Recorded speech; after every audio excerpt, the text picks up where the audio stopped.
No problem. Let's say he was a trader. Let's say he was a trader par excellence. He was a New York, Wall Street trader. Someone who's been to Harvard, who's got a lot of education, who knows Aramaic, who knows Greek, who knows ancient Egyptian hieroglyphics. Okay, so the Quran doesn't have one statement; it has many statements. In it. No. Some very specific. Such as Quran has statements on history, historical facts. It has statements on natural phenomena. What historical facts are being Okay, amazingly, chapter 12 of the Quran. When you read it, it is the story of Joseph, and it was revealed in Mecca. Amazingly, when he was heavily persecuted, he didn't have anywhere he could take refuge. He was Joseph is like the father of Jesus. No, not that Joseph. This is Prophet Joseph from Egypt. Okay. It talks about the same chapter. Talks about Joseph, who ended up in Egypt talking to the king. Okay.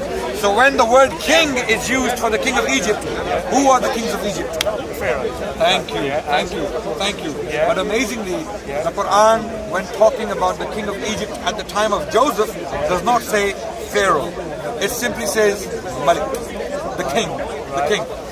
Again, when we go to the Quran, when Moses is speaking 4 centuries later to the king of Egypt, he calls him Pharaoh, the Pharaoh, right? So why is the king of Egypt just a king in the time of Joseph, the Middle Old Kingdom, right? 18th century BC or 19th century BC. Okay, and in the 13th century BC, when Moses is speaking to the king, he calls him Pharaoh. Now, this is amazingly revealed by a study of hieroglyphics in Egypt. In Egypt. Yeah, of Moses. Of Moses. Of the temples in Egypt. The temples, they have hieroglyphics. So so the science of Egyptology came about, right? So Egyptologists studied the language, they wrote works, and they decoded the language. It was a dead language, so they decoded it.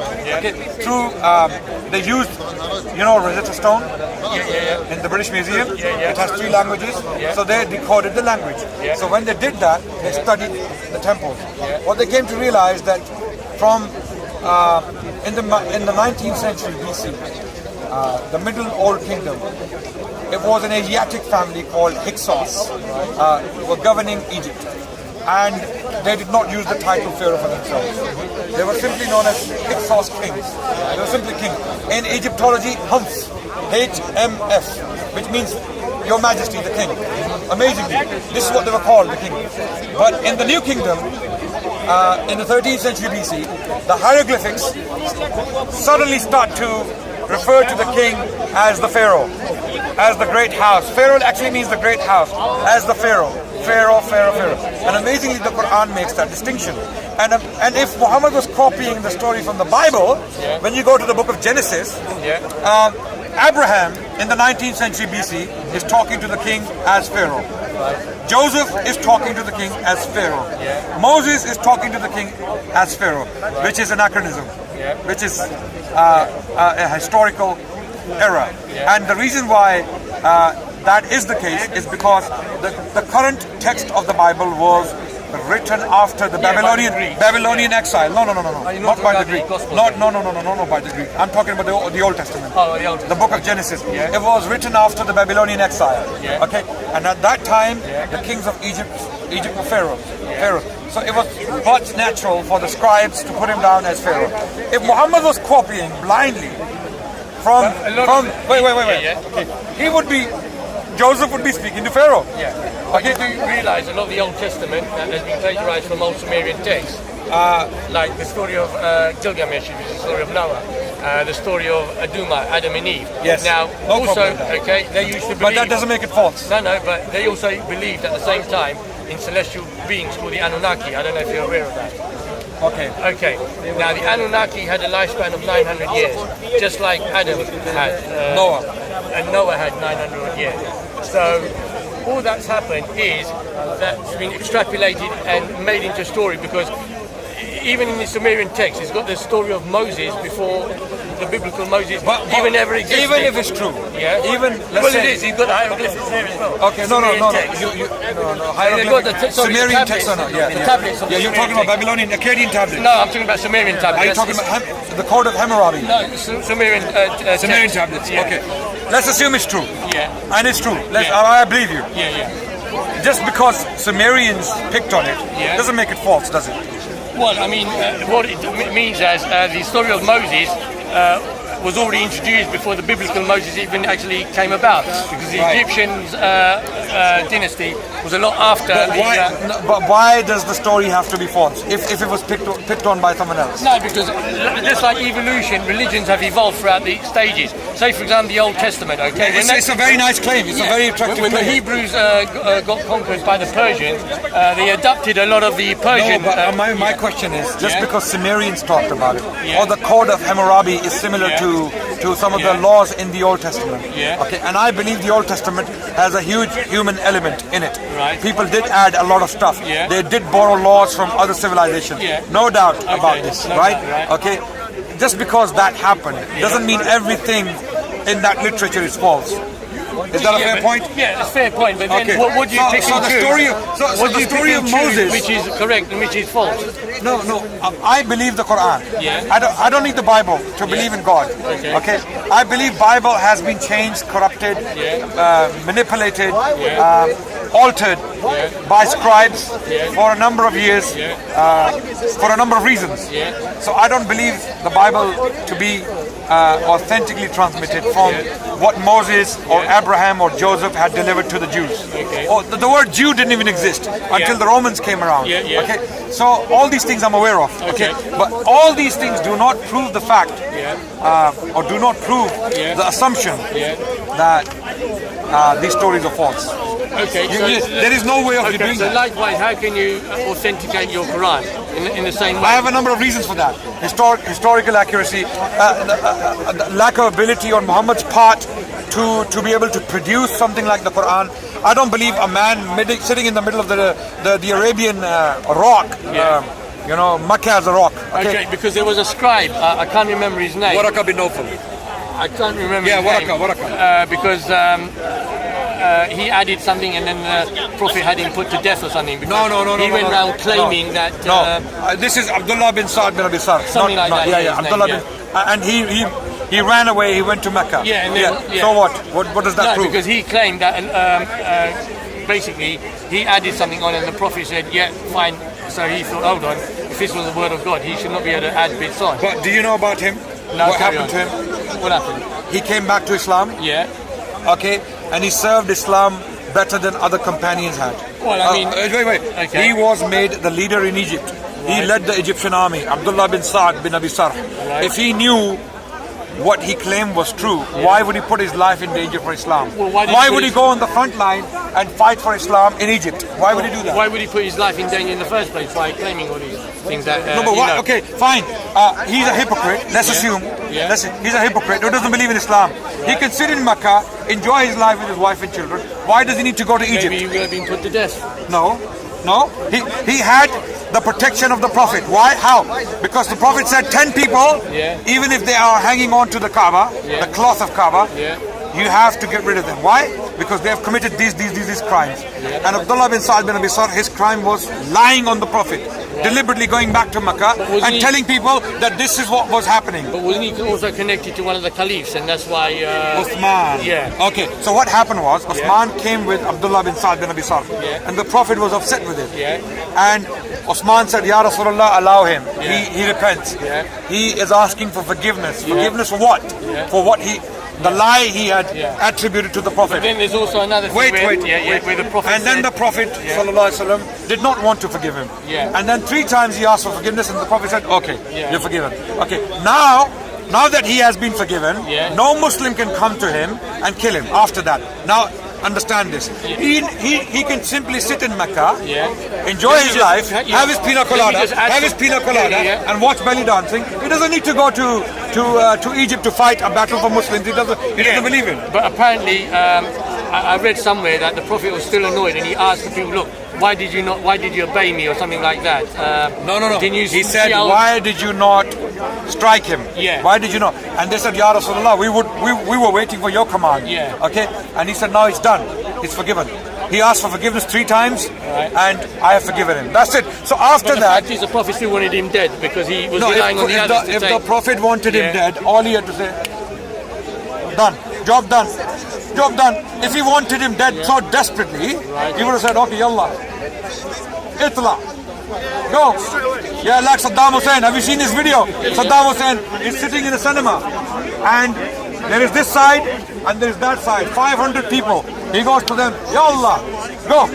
The entire side is picked up and taken away, never to be seen again. And the Prophet and Saddam, people were scared of Saddam. That's why people followed him. With the Prophet ﷺ, they loved him. They were not scared of him. They loved him. They would do anything on one gesture of his eye. Okay. So if the Prophet wanted him dead desperately, and amazingly, wait. It doesn't stop there. It's not only him the Prophet forgave. Hind, the woman who chewed his uncle's liver, and the Prophet said she is to be killed for that crime. She came to the Prophet, Muhammad, I seek forgiveness. You're forgiven. Wahshi, the man who threw the javelin, the spear, killing Hamza, he came to the Prophet. He said, forgiven, but do not come in front of me again. I don't want to see you. This is a merciful man. I also read another historical fact that the Prophet had 600 people executed, beheaded, after they conquered something and they did something, I can't remember what. I'm not theologian. No. But do you know the full story? What? But he had 600 people executed or Jews not? of Banu Qurayza. Yes, the Jews or something. Do you know the full story? No, what is it? Okay. First of all, you have to understand how many Jewish tribes were there in Medina. Okay. How many tribes? Okay, no. Okay, now this is what I'm going to contradict. Wait. You cannot call him benevolent. Wait. and he We have forgives no. people. Okay. Step by step. Yeah. We gotta understand the background, Okay, the go on. context. Yeah. You can't say why was that child born. You have to understand the father had sex with mother, and then so understand the background. Okay, let's go How to many the tribes were there in Medina? Don't know, but tell me, go. Banu Shutayba, Banu Jafna, Banu Tharaba, Banu Harith, Banu Qurayza, Banu Nadir, Banu so how many lists is- list goes on. Okay. And the list is in the Treaty of Medina, the Constitution of Medina, which can be found in Ibn Ishaq. Okay, it is in English, you can go and find it. Okay. The list of Jewish tribes is there. Yeah. Why was one tribe picked and the others left? Okay, tell me then. If it was a general policy, Yeah. all of those people, they were sitting ducks. Yeah. And the Prophet had the power and the weapons to deal with So- why was this tribe picked? Okay, so tell me why. Okay, this tribe in particular, not the tribe, men. Yeah. Fighting men from the tribe, by the way. Yeah. We're not talking about women and children. Okay, we're talking about the Yeah, they're all fighters. men who are beheaded. Yeah. Muqatilun. Yeah. Muqatilun. Muqatilun means people who have the ability to fight. Yeah. Okay.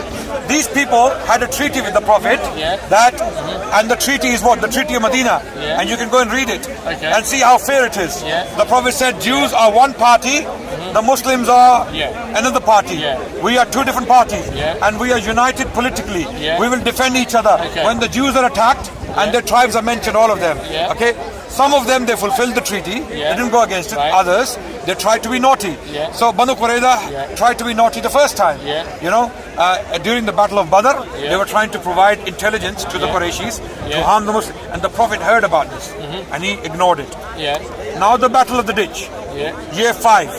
Year 5, the Prophet is surrounded by 24,000 men. The largest army any Arabian establishment ever assembled, against one group. And the Prophet is surrounded by an army of 24,000. It's called Ghazwatul Ahzab, the war of armies, not one army, it's different tribes. The Jewish tribes from Khaybar came, Banu Ghatfan, a huge tribe, they came, and the Qurayshis. So it was a coalition surrounding the Prophet in Medina with his 300 companions. There were 3,000, 2,700, they lost their nerves, and they went back. Only 300 remained with him. You know, die-hard followers that we will live and die with the Prophet. Okay, now they're surrounded. Banu Qurayza, Medina had 3 sides. One is Banu Qurayza, and they're protecting one side. And the Prophet has treaty with them. So he feels safe that these guys will not betray me. One side is a rocky terrain where no army would penetrate because they would destroy the camels and horses. Anyone who keeps horses knows that you do not take your horses on. I understand you've got a very good historical background, but my question... No. Okay, I'm coming to the question. So that you understand Yeah. how much. No, I know. My point is, look, I can understand he had so many reasons. No. He didn't do it. Yeah, he didn't. He didn't do it. Wait, what happened? Okay. See what happened. So one was rocky terrain, and the third place was open. Open. This is where they dug the ditch. Okay, to protect Medina. So there was a ditch between the Qurayshi army. So and the Prophet ﷺ was inside with his companions, and the Qurayshis couldn't penetrate. Okay, now the Banu Qurayza had sent envoys to the Qurayshis. They were with you. You can attack them from behind. Okay. The Prophet heard about it. The Prophet sent his companions to negotiate. Do not go against your treaty. They said, no, we will annihilate you. We will destroy you. This is what Banu Qurayza, one tribe, one sub-tribe. Okay, the Prophet could have said, okay, all of you are the same. All of the Jews are same. Okay, but he's one tribe. Okay, that one neighborhood. The Prophet said, do not break the treaty, because then there will be punishment. And they said, no, we will, because they thought 24,000 men. These guys are finished. They're dead. They're over. Okay. Army's gone. A storm comes, the army, the tents are lifted, they're gone. Banu Qurayza left behind. And the Prophet said, no, we do not take our armors. We go back straight to Banu Qurayza. We'll deal with them now. Because they are a treacherous threat to us, to our existence. So he went there, and when he went there to the castle or the fortress, they would, from the walls, they were insulting the Prophet. They were throwing insults. So this is a behavior of an adamant enemy. This is not an enemy who is ashamed, who is remorseful. This enemy saying, okay, so what? You know, they're showing. So Ali, the Prophet's cousin, he said, do not go next to the wall because we don't want you to see the insults. Okay, the Prophet said, no problem. Okay, so he went there and he told them, surrender, okay, and we will discuss. So they saw no choice. They could see that they've been besieged. There's no way out. They surrendered. Okay. So all of their men, fighting men, were captured. Okay. And then now the issue of this, what do we do with them? So the Jews, they said, Banu Qurayza, Jews of this particular neighborhood, this tribe, they said, we will only appoint Sa'ad bin Mu'adh as the arbitrator. Sa'ad bin Mu'adh was a companion of the Prophet who had been injured by an arrow in this very battle, and he was losing blood. They said because he was an ally of the Jews of this particular tribe in the pre-Islamic days, so they thought that he will have mercy on us. You know, this guy, we know him, you know, we were dealing with him, doing business with him, so he's lenient.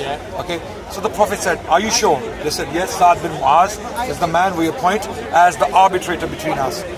So Sa'ad came. He was brought with the help of other people. He was losing blood. He was dying. Sa'ad stood up and he said, I will make the decision. And when I do make the decision, you will have to submit. The Jews, the Banu Qurayza said, yeah, of course. He's our man. Of course. And the Prophet was quiet. He was silent. Sallallahu Alaihi Wasallam. And stood up again. Said, the decision I make, it will be binding upon all parties. The Prophet silent. And the third time, he looks at the Prophet particularly because he wants, because he knows this is a merciful man. He knows because there were other two tribes who had betrayed Muslims, Banu Qaynuqa and Banu Nadir. They were simply exiled, right? He knew this is a merciful man. Sallallahu Alaihi Wasallam. The Prophet says, okay, Sa'ad, if you are referring to me, then I give you my word that I will abide by the decision you make. Sa'ad bin Mu'adh said, all the fighting men of this tribe are to be executed, and women and children are to be enslaved. And the Prophet ﷺ was shocked. So was the Jews. So was Banu Qurayza. They were shocked. And they had already given their word. Okay. So the men, and how did they know only men? Only men. Where they had a doubt that someone is too young and not able to fight. Okay. They even checked signs of puberty. Okay. They checked signs, literally signs of puberty, and they allowed people, young men who were not able to, you know, who hadn't yet reached the age of puberty. The other fighting men, they were executed. So this is the background. This is the background knowledge. Okay, these were people who had gone back on the treaty. They had not only that, taunted the Prophet after they committed the crime of going back on the treaty, and there was no general massacre. These were people who were fighting I understand, without an exception. The thing is, would it not have been more prudent to show mercy? Like, look, God is merciful. Prophet, I believe Yeah. if the Prophet was chosen as the arbitrator, he would have said, okay, exile. He could have still Yeah, overruled. wait. Yeah. No, he couldn't. He said, I will. Saad bin Muaz, why do you think he asked 3 times? He knew his decision that he was going to do. Exactly. So he took the Prophet's word, okay, and the Prophet agreed with it. He agreed with it. I'm not saying the Prophet ﷺ didn't agree with it. He agreed with it because what did he say? He said, this is not from me. This is from Allah. Yeah, but then he said this decision has come from Allah. God is not very merciful, like everyone makes out. Okay, if God wants to kill Hitler. Yeah. If God wants to kill Hitler, if God wanted to deal with the Nazi army, are you going to say that God is not merciful? The Nazi army should have been allowed for a bit more, to kill a bit more. Cancer should not be cured then. Yeah. So this was not an anti-Jewish policy. Are you understanding? I'm not saying it's anti-Jewish. I'm just talking about compassion. I'm talking about compassion, not whether he's Jewish or this, that, or the other. Yeah. I'm just. So there were many more people who were dealt like this. People. Okay, amazingly, the Prophet was so merciful. When people having committed a crime came back to him asking for forgiveness, what did he do? No, Hind, the woman who killed his uncle, forgiven. Wahshi, the man who threw forgiven. Abdullah bin Saad. Liberation of Mecca. Yes, at that time. This all happened when the man had, he had an army of 10,000 men.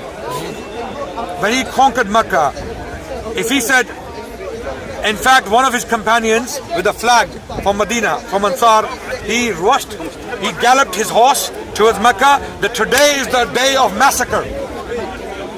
He said, today is the day of massacre, because the Meccans had killed so many of the innocent men. Prophet ﷺ said, bring him back, grab him.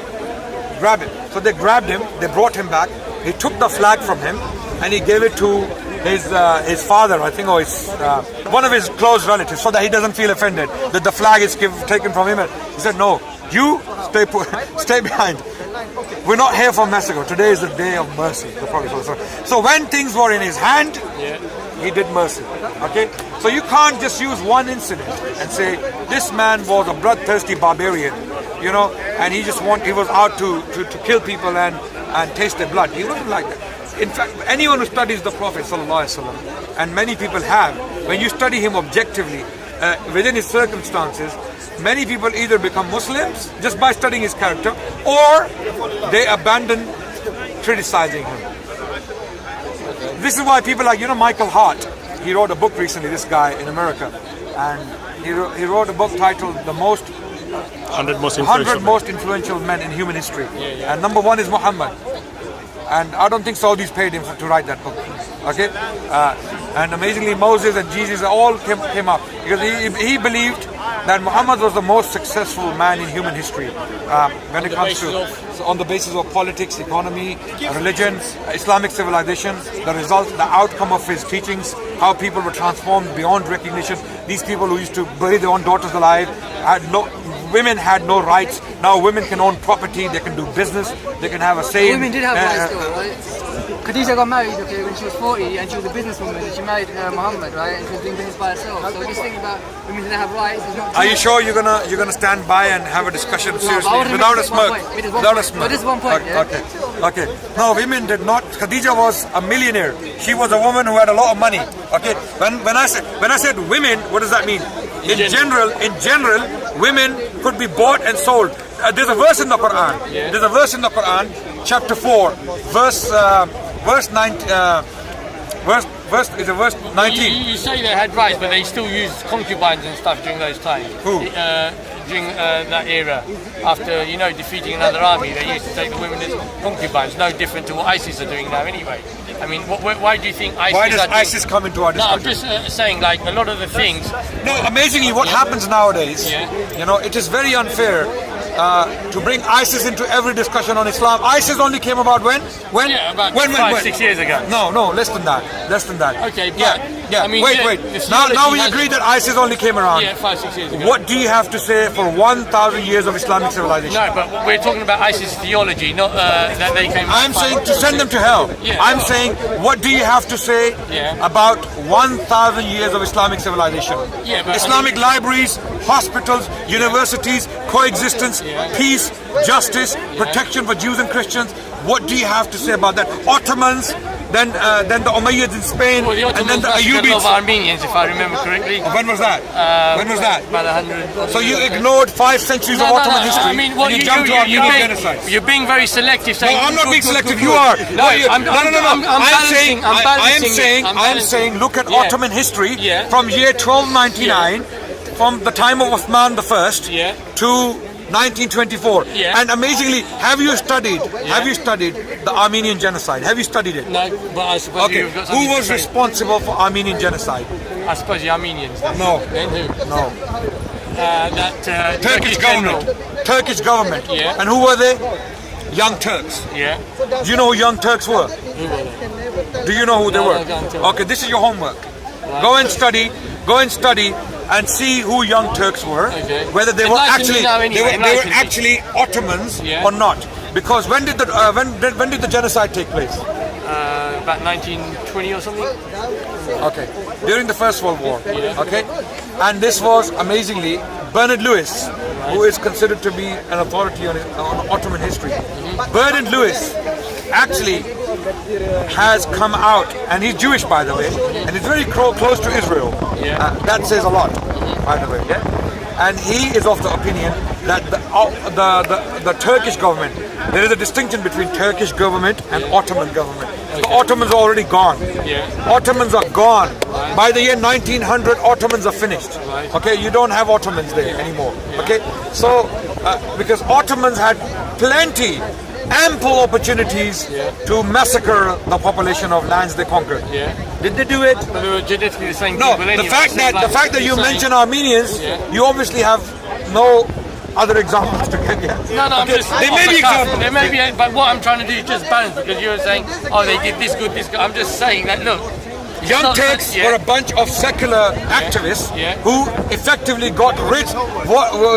No problem. Let me intrigue. Let me cause some intrigue so you can go through. Young Turks were a bunch of secularist activists who effectively removed the Ottoman Caliphate from its place. So, if anything, Ottomans were the victims, not the aggressor here. If the blame goes to the Turkish government, it goes to Young Turks. But Bernard Lewis even disputes that. He goes, it was not the government policy, it were the people, the Turkish people in the countryside who started to attack Armenians because the Armenians were siding with Russia. Armenians were siding with Russia. So that's why Armenians were treated that way, which is wrong, which is not the Islamic policy. Islam does not under any circumstances allow indiscriminate killing, even in war. Even in war, the Prophet Muhammad and his teachings are very, very clear that even in war, do not cut trees, do not scatter beehives, do not kill animals unless you're going to consume them for food, do not destroy buildings, do not demolish churches and monasteries, okay? Do not kill women, do not kill children, do not kill the elderly, do not kill monks and priests who are living in the monasteries. And the list goes on. And all of this comes from the Prophet. If we have clear-cut teachings of the Prophet, peace be upon him, sallallahu alaihi wasallam, why do we need to bring ISIS up every time we talk about Islam? No, because obviously they believe that they're following the tradition. So did the KKK. So did the KKK. So did the communists. Communists believe they are atheists, right? And they're doing it for atheism, Well, right? no, communism is an ideology, basically. So Yeah, you can't atheistic. just say- An atheistic ideology, right or wrong? Yes? No, it's an atheism is not an ideology. So communism, socialism, they're all ideologies, and Okay. most ideologies they tend to be sort of going one direction as to extremism. Okay, no problem. Yeah. No problem. So Atheism is just a lack of belief. That's all. Okay. It's not an ideology. It's Okay. not like, oh yeah, we believe in this. We just say, okay, if there's enough proof, we'll turn to religion. So the point is, Islam has a magnificent history. Yeah. Okay, we have so much. Based upon what? And you are Mr. Based upon what? Most of the Islamic achievements of the Okay. were Iranian, Persian. What do you believe? What is magnificent to you? You tell me. You said I don't think Islam's history is magnificent. Yeah, tell me What do you think magnificent Tell me is? what's magnificent. Tell me what it is. Great economically, morally, ethically, politically, militarily. Islam was great. Yeah, but Do you disagree? In terms of Charitably, if that's a word. Sorry? Charitably, if that's a word. Charitably, yes. in terms of the academics, right? Like, what can you say? Like, people always talk about. Like, What do you know about Avicenna, Islamic People academia? always talk about like. What do you Avicenna, know about- Al-Biruni, all these guys, right? What do you know about Islamic academia? But a lot of these guys were like Persians. Okay, they already had the knowledge from before. No, A lot of no. knowledge came from Who was before. Persian? Name them. Who wasn't? They all were. Like, Al-Biruni. Okay. Let's say you were. Rumi. Let's We always talk about Rumi, right? wait. Rumi was a Persian. Wait, no. Rumi was from Balkh. He was a Persian, yeah. Yes. He's Iranian. Okay. Wait. Rumi. Yeah, exactly. He's Persian, Well, right? she's Iran. call it Persian, no problem. Most of the Muslim achievements were Persian, Iranian, okay, and Iran already had a big civilization. Wait. They already had a big civilization. So Islamic Spain was all Persian. What was the achievement now? Do you know about the translations and the works written in Spain? They translated it, exactly. They No. translated it. The what works you've written. got to remember here- Did you hear me? All they- Wait. Did you hear me? Works written in Spain. Original works written in Spain on science, philosophy, history, you name it. To poetry, every single Let me just academic intercede field. here. What you've got to realise. Wait. He's just making a claim now. Yeah. So some people just like to, Yeah. they smirk and they throw things at you and they think Yeah, they but made a point. But I want to show him. I want to show him culture has why a he's great wrong. dynasty, like the Romans did, the Egyptians did. So it's just part Absolutely. and So parcel what of is so many. unique? What is so unique about Islam? That knowledge is already there. Yeah, that's a valid point. Yeah, so- Okay, do you want to ask me that question? Go on then. What is so unique about Islam?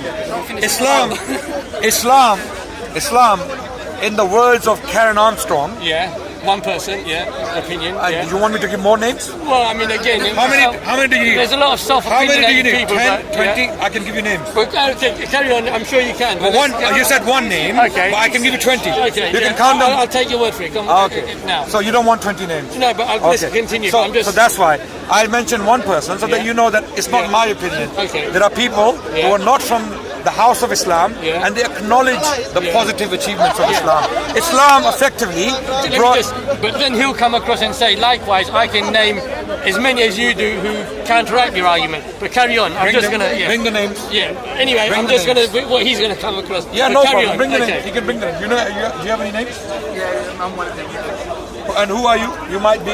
I'm not going to give my name, but I'm a Why not? He's not You're a famous. professor. No, I'm not famous. You're a professor in history. Are you a professor in history? Well, I could be. Okay, no You problem. want me to leave it? Anyway, let's continue. Let's not go into semantics. So and, ad hominems and no problem. But when you make a point and it's not based in evidence or sources, then it's just like camel's fart. Right. I'm sorry, it is neither on, as they say in our language, Punjab. Are you from? No, carry on. I'm from. My half of my family is from Punjab. Okay. They have a saying, when camel farts, it's neither it's neither in the sky nor on the earth, Okay. because it's in the middle. Okay. So when you make a claim like camel farts, it's just a camel's fart, Okay. right? So unless you bring evidence, sources, right?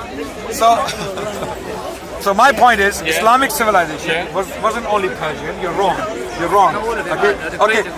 Even let's say 99% of them Persian. Let's say who are they? Muslims or non-Muslims? Who are they? How is it? If I can So answer if Persians, if there's something special about Persians, why were the Sassanids? Why were the Sassanids not able to produce people like Ibn Sina, people like Al-Farabi, people like Ibn Nafis, The Persians people like referring to the Rumi? Persian Why Empire were the Sassanids prior not to, able to do so? Why did they have to be Muslims and then suddenly wake up and lo and behold you see Persians coming out with poetry, science, literature, Persian religion, poetry theology? predates Islam. The Persian literature predates Islam. It's not, it's Islamic. Where is it? Where is it? there. Where is such as? Shahnameh. Have you not read the Shahnameh? Is it pre-Islamic? Yeah, Shahnameh was pre-Islamic. Okay, when was it written? Shahnameh was written. When was it written? It was written. It was compiled by Firdausi. Firdausi, When? about 1,000 years ago, but When? the story predates it. Okay, wait. The story is So you know when it was written, right? Yeah, 1,000 years ago, yeah. Written where? Khorasan. It's from Khorasan. Where? I don't know, I can't remember where. I don't know where you were living. In the Ghaznavid court. Yeah. In the court of Sultan Mahmud Ghaznavi. Who asked Firdausi to write Shahnama? He wrote it himself. He was a master writer. No. Do you know the history? Yeah, I do. Do you know what happened? Yes, I know what happened. Okay, what happened? He wrote but you didn't know you didn't know where it was written, so how do you know? He wrote the Shahnama because he wanted to compile Persian history because the Arabs and the Arab culture and religion. It is not history. Shahnama is not history. It's legendary history. It is fiction. It's legendary history. Okay. It is not history. Hello. Yeah, but legendary means legend is not history. It's an oxymoron. When you say legendary history, it's an oxymoron. It's the knowledge that was passed down. Okay, so it's not history. It's either legend or history. Zeus, you can't say was history because that was legend. No, that's mythology. Listen, it's either legend or history. Are you telling me that the Kayani dynasty did not exist? I'm asking, it's either legend or Iran history. is a legend. It's history that was passed down. Have you read Firdausi? Yes, I've read the Shahnama. All of it? Yes. Okay, so give me one example, one story. Whose story have you read? Well, I've read about the Kayani dynasty in Afghanistan, wherever it was. No, Shahnameh. Which story have you read in Shahnameh? You've read the I've Shahnameh. read the whole book, Sohrab and Okay, is Sohrab a historical figure? Exactly, I know. So the point is, we understand that this gentleman is just throwing things in the middle without any substance. So we move on. I forgot where we were. Because you say Islamic civilization. Islamic civilization. So Muslim civilization does not begin in 2011 when ISIS comes to rise. Okay, Islamic civilization started in the 6th century with the advent of the Prophet and the Quran. Okay, the Quran was revealed. It did something to the Arabs, and they came out and they created the Islamic civilization. How it happened? With respect to the Arabs, I mean, the way I look at it. I mean, they believed in all sort of different demigods. No. So for them, we're talking about Muslim Arabs when they became Muslims. Yeah, but how they became Muslims, say for example, I mean, for them, okay, someone's come to the store, okay, instead of that God, we'll just believe in this God, no big deal. I mean, I think it wasn't simple as that because they actually explained why they believe in this God. Okay, have you read some of the sentiments? First of all, now for those people to be believing in some other form of demigod or whatever, no, there's no demigod they believed in, or some idol worshipping or whatever the Arabs used to do at that point of time because they were all idol worshippers. So not all. Well, most of them anyway. Well, so for them, I mean, if it was very simple for them to stay believing some idol as a god, it won't need great sort of cognitive thing to them believing in something. So why did they fight Muhammad? What? Why did they fight Muhammad? Why did they try to kill him for 20 years? Because he was upsetting them, I suppose. Upsetting them? Yeah. Why? Because something to do with... So if it was only the matter of believing in one idol or the other idol, why did they have to kill him? Why did they have to kill and fight? I'm talking to him, sorry. Yeah, that's it. I'm talking to him. No, because it was something to do. It was something to do with trade and everything. Because if everyone didn't come to Mecca, if they got the idols, they would have trade or something. No, that's a theory. But why would they come out of Mecca to attack Medina? Hey? Why did they come out of Mecca to attack Medina? Because they saw him, perceived him as a threat with his... Threat to what? To their way of living. He was politically insignificant. Yeah, he was so weak that they besieged him. Obviously, they did perceive him as a threat, otherwise they wouldn't have bothered, would they? Why? What was the threat? I'm not a historian, but... So the new faith did pose not only a religious, political, but economic threat. It posed an existential threat to them, right? Yeah, because say for example, if I was head of a tribe, I believed in God, this God, I had power. Now, if someone else is, say you come across and say, no, I'm the prophet, and all these should just believe in me, then I lose my power, so I'm going to go against you. If you didn't have firm belief in something, if you believed in something, let's say, if you don't have a firm belief in something, you just changed one bicycle to another bicycle. No, but they tend to follow their tribal leader, don't they? Okay. So, it all they would depends- fight and die for the tribal leader. Yeah, I mean that's what they used to do at the time. Remember? Right. Okay. So they would simply go out and fight the Romans and the Persians just because they love the tribal leader. Well, I mean people still do it. They join the military. No, they and don't. They don't. Of course they do. I No. mean, you look at And they die of depression. You know the American army? Yeah. Yeah. Those who've been to Iraq? Yeah. You know the suicide rate? Yeah, I know. Okay, so why were Muhammad's companions not committing suicide? Yeah, If you know why these people are committing suicide? Because they don't know why they're there. Yeah. They don't know why they have to kill children and women and bomb civilian areas. They don't know. But Muhammad's companions did no such thing.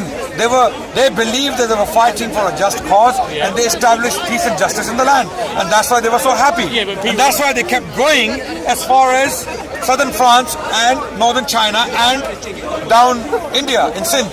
Okay, within Muhammad died, peace be upon him, sallallahu alaihi wasallam, in 632. Yeah. 732. Same reason- 732. Yeah. Exactly a century later. Same reason as the Christian Crusaders went across and looted Jerusalem, I suppose. no. Was there faith in their No. ideal? So you cannot make the same analogy the there. Crusaders. The Crusaders. Crusaders barbecued Muslim because they were hungry and dogs. Muslim didn't. That's the difference. Well, that's Marathon Oman. This is one incident where the Crusaders they cooked people and ate them. Yeah, Muslims didn't do anything like that. Okay, Muslims had principles. They could not go and cause indiscriminate destruction. Okay, amazingly, even archaeology highlights the point that Muslims, when they took cities, they flourished. They started city of Jerash, for example. Jerash in Jordan. Okay, it was a Greek city, then it became a Roman settlement, and then it became a Christian settlement, and then the Muslims, the Umayyads, established their center in Jerash. It's still there. Archaeologists have studied that in the Muslim period, the economy of the city boomed. It exploded. You know, people became very prosperous, and we're talking about Jews and Christians and Muslims. Okay, and Muslims were the minority, by the way. Muslims were the minority, ruling class. They were only ruling, and the masses were Christians mostly, right? And they became prosperous after Muslims had taken these cities. So the claims of devastation you hear from Islamophobes or Islam haters, such as Robert Spencer and people like that, who's teaching the American military, amazingly, you know, these are all lies. These are all lies. So the bottom line is, when you study history objectively, you come to realize that there is a lot of people don't understand. You know, there's a lot of people don't understand. But I'm sure And they make assumptions there'll and be other claims. historians who'll be looking at it from a different perspective. Bring them all. I'll have to look it up, because I'm not going into the history. I'll go So into when the science. okay, it depends what you want. Do you want objectivity or you want a counter view to my view? We want the truth. Thank you. Okay, so for that you go and study academics. Okay, what academics are telling us that when Muslims took these settlements, they flourished. We do not see any signs of devastation in archaeology. In archaeology, we do not signs of devastation. We do not see signs of devastation. Okay, in Spain, in the Middle East, and in Far East, no, India. Central Asia, when Muslims went into Central Asia. Because I'll tell you why I know these things. One of my teachers from SOAS, from School of Oriental and African Studies, is Hugh Kennedy, and he has conducted archaeological work in Central Asia. And one of his students, her name is Fanny Bassad. She is French. She's a French archaeologist. She did archaeology in Jerash. Okay, and both concluded that after the Muslims took these cities, these settlements, they flourished economically, and people prospered. And they can tell from different, they have different ways of assessing pottery and how buildings are constructed and how people lived and their food. Even from the food, they can tell whether they were happy or not. You know, the quality of the food. Yes, archaeologists, they conduct very delicate work and they come up with these conclusions. So archaeology is in favor of Islam, by the way. Yeah, but when archaeologists dig up all these hominoids and things, then you're a bit... No, that's paleontology. Yeah. That's paleontology. Yeah, yes. but I mean, a similar field digging up and then... yes, and then, it is. you want to, It is. well, It I is. don't believe it, It I is. don't believe No. Then- I have no problem with it. Yeah. If they can find me a missing link, you know. Well, they've got, look, say for example, there's enough evidence there, to substantiate that, what do you mean? Evolution. No. I'll tell you. Okay. The weakest point in evolution is the fossil record. Did you know that? Yeah, but then, That is the weakest point. Okay. The strongest point for evolution is genome evidence. And DNA and DNA, and embryology. Embryology, which is again interpreted. This is evidence that is seen by scientists and they interpret. And I don't blame them. Tell me how they've interpreted DNA to be wrong when it's so precise. No, it is not. DNA doesn't tell you that I was once upon a time a primate, and then suddenly, slowly, species transformed and drifted. But then, DNA doesn't. You have to interpret. You have to interpret data. So similarities, for example, chimp and human genome. There are similarities, and from similarities, scientists conclude and they assume that there was a common ancestor. There's a link. Okay, but when I look at a chimp and I look at humans, I don't need the DNA evidence. We're talking about, look, if I were to show you a caterpillar, and if you didn't know that it evolved into a butterfly, you say no, totally not possible. But because you see in a very I have no issue with microevolution. I have no problem with I agree, but can you give me evidence for macroevolution? But you do know No. that Can you give me empirical evidence for macroevolution? it's too long, so obviously you cannot observe it. No, but the fact is, okay. Until you give me evidence. Okay, you do know that chromosome number 2 has been fused. This is not. It's been fused. That's a fact. You cannot deny, okay, that chromosome number 2 has been fused. They've found the 2 telomeres and the centromere in the middle, and that's why they're 100% sure. Otherwise, we would have had the same amount of chromosome pairing as the So great why ape can you not chimpanzee. show me any evidence? Well, they're showing you. They're showing you chromosome number 2 where it's been fused. Look it up. I mean, it's there. It's not for me. You know, if you say you want to find the truth, it's there. You just have to sort of accept it, because the problem is you have a So supposition. why can God not do this? Why can God not diversify species? Yeah, but this is the whole point. Why do you have intellect and chimp doesn't? Amazingly, Yeah. horse is more intelligent than chimps are. Dogs have more intelligence than chimps. Right. So And more loyal. more loyal and more able to. So chimps. Why do chimps have less intelligence than other animals we have? And in that sense, we are closer to them. No, but in terms of dogs don't work as a team. Come on, brother, you'll be quiet. Work as a team, okay, and hunt and stuff like that. And they can do quite a lot of things. and they organise themselves into a hierarchy, just like humans, because they've done experiments. Now the thing is, look, sometimes you want to embrace science, and sometimes when it goes against, like you look at the DNA and it's a fact. Can you show me any evidence? I'm saying chromosome number 2. Have a look. Okay. That is the evidence. Okay, is it interpreted or not? It's not interpreted. It's a fact. It's not a. I'm not denying the fact. Yeah. I'm saying, what inference do you make from it? Okay.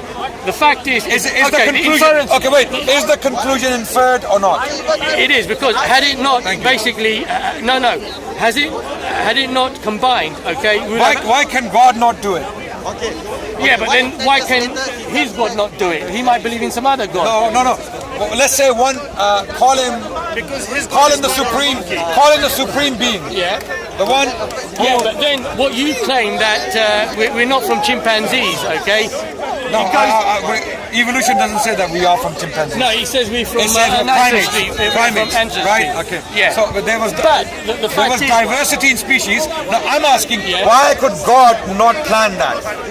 God made species, and then He said, "This branch humans, Yeah. okay, and they are not chimps; they are humans. That branch chimps, and they are chimps." yeah, but then if you want to bring logic into it, why did he wait? Say the Earth is 4.5 billion. Our species, as Why did God do this? Why did God do that? Yeah, but Me and you can find out Yeah, on the day of judgment. The fact is, okay. That's too late. No. The fact is, you tell me, you tell me that you know what God means by this, that, and when something you cannot explain, because the mystery. I can't explain many things. I can't explain this gentleman away. Yes. I can't understand why is he the way he is. Okay. Yeah. So the point is, there is so many things I can't. I can't explain why my son is the way he is. Let me tell you the beauty about religion. Say, for example, I'm going to cross the road. I'm going to say, you know what? I have so much faith in God. I'm going to cross that busy road, blindfold myself. Right? One of 3 things can happen. If I walk across, nothing happens. I say, look, God exists. He protected me. Second scenario, I could get knocked down slightly, hurt myself, and I could say, you know what? I could have died, but I must have sinned. So God saved me. Third scenario, I could walk across the road, get run down, get killed, and then say, God granted me paradise, so either way you cover yourself. And this is the whole beauty why we can't argue with you. Now, to a normal person... But I didn't claim any of that. No, I'm just... But this is... A normal person... This is attacking straw man. This is attacking straw man. No, I didn't make any of these stupid claims. No, I would never do... I would never... In fact, God is the one telling us that if you blindfold yourself and walk into the road, you're going to hell. Yeah. Wait. God is the one telling me, don't blindfold yourself. Giving you the minimum evidence to prove of his existence. Wait, that's the problem. Wait, you claim evolution is true. Yeah. Are you a biologist? No. So you believe evolution is true? Yeah, because I've seen the evidence. Have you conducted experiments yourself? Okay, then I could do the same argument. Say, have you seen God? Have you? Same argument. Yeah, Thank you. So me and you. If you're calling me a blind follower, so are you? No, because I've actually. So are you? No, I have seen the evidence for God. Likewise, I've seen the evidence for God. Yeah, but it's going to be a circular argument. Thank you. So you're in no better position than I am. I am in. I'll tell you why I'm in a better position. Yeah. Because I can philosophically. But it's only a philosophy, it's not fact. Let's go back to that. Okay. Philosophically... What do you mean by fact? Philosophy is not science fiction, it's sort of reality. Not necessarily. Look, basically Socrates and everyone, they had said, say for example, Plato, he had inductive arguments, whereas, what's his name, the guy after him? Aristotle, he based more in deduction. Oh, shoot. He wants to go home. I'm going to drop him off. Anyway, nice talking. No, good talking. Wait, no, seriously. We can continue talking for another 10 hours. Yeah. Your kids are more important. You know, my kids, that's the problem. Nice talking. What's your name? Mustafa. Come back, Mustafa. Come back home, man. No, the thing is, I was religious up until a year ago. Listen. Continue. Keep talking. Yeah. Are you coming back to the park again? Well, my wife gets a bit pissed off when I'm down here. So, no. Just come back. Come back to the park. We keep talking. And one day, Mustafa. I'll turn you into an atheist. Come back. You'll have to work very hard. It's not. I ask God to take me before that happens. I would rather. No. But you have to understand that we just don't believe in God because we are blind followers. Okay. I have intelligence. Okay. I think. I assess. I analyze, and I wouldn't like to waste my life doing rituals. I understand. For no reason. I can go to Brazil. Join the carnival. And have a pina colada on the beach. And have a swim. I can do that. Okay. But the same argument but I can still do it being a Muslim. But as long as there is no fitna. But the same conviction you will tell me what you just told me, a Hindu or someone of the other faith. They don't. No, they don't have the same conviction in his faith. When I speak to these people, a lot of these people, you come to realize they have ignored basic facts of life. Basic facts of their religions. You speak to a Hindu, he will know. In my opinion, bring someone. I have never had the opportunity to talk to a philosophical Hindu. I would love to and ask them why would you. Are you telling me there's no philosophical Hindus? There are. I'm sure there are very intelligent Hindus in India, in this country. I haven't had the chance to speak to anyone. Okay. I better go. Thank you. I'll see you later. Nice talking to you. You too. Hey, you're gonna be. He actually wanted. He wanted me to debate, so he could be on YouTube. Say hi. No, he's on YouTube. YouTube on YouTube. Why do you think I wasted an hour with you? Nice talking to you. He wants to speak to you.